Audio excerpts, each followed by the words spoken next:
Isha foundation వ్యవస్థాపకుడు, ఆధ్యాత్మిక నాయకుడు సద్గురు జగ్గి వాసుదేవ్కు న్యూఢిల్లీలోని అపోలో ఆసుపత్రిలో అత్యవసర బ్రెయిన్ సర్జరీ జరిగింది.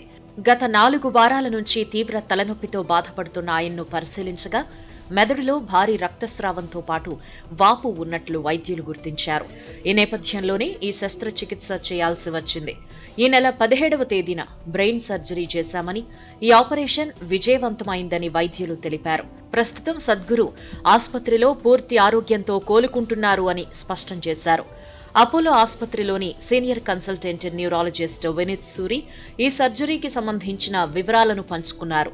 తీవ్ర తలనొప్పితో ఆయన ఆసుపత్రికి వచ్చినప్పుడు తాము సిటీ స్కాన్ నిర్వహించామని, రిపోర్టులో సద్గురు మెదడులో రక్తస్రావంతో పాటు వాపు ఉన్నట్లు తేలిందని చెప్పారు. తన రోజువారీ కార్యకలాపాల్లో తలనొప్పి సమస్యను సద్గురు పెద్దగా పట్టించుకోలేదని, అయితే మార్చి 15న నొప్పి మరింత తీవ్రమవడంతో తనని సంప్రదించారని అన్నారు. అప్పుడే ఏదో చెడు జరుగుతోందన్న విషయాన్ని తాను గ్రహించానన్నారు. మార్చి 17న సద్గురు నాడీ సంబంధిత స్థితి వేగంగా క్షీణించిందని, దాంతో ఆయనకు వాంతులయ్యాయని చెప్పారు. అప్పుడు ఆయన ఆసుపత్రిలో అడ్మిట్ అవ్వగా సిటీ స్కాన్ చేశామన్నారు. అయితే ఈ రిపోర్ట్ ఆధారంగా సద్గురు ప్రాణాపాయ స్థితిలో ఉన్నారన్న విషయం తేలిందని, దీంతో కొన్ని గంటల్లోనే ఆయనకు మెదడు శస్త్రచికిత్స చేశామని డాక్టర్ వినీత్ సూరి వెల్లడించారు.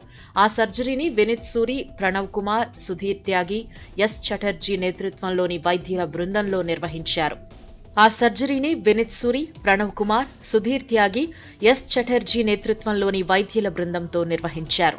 ప్రస్తుతం ఆయన ఆరోగ్యంగా ఉన్నారని, మెదడు, శరీరం, వైటల్ పారామీటర్స్ సాధారణ స్థితికి చేరుకున్నాయని చెప్పారు.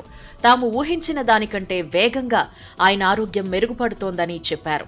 మరోవైపు అపోలో ఆసుపత్రిలోని న్యూరో సర్జన్లు తన పుర్రెను కోసి ఏదో శోధించేందుకు ప్రయత్నించారని, కానీ వాళ్లేమీ కనుగొనలేకపోయారంటూ సర్జరీ అనంతరం సద్గురు ఛలోక్తులు పేల్చారు.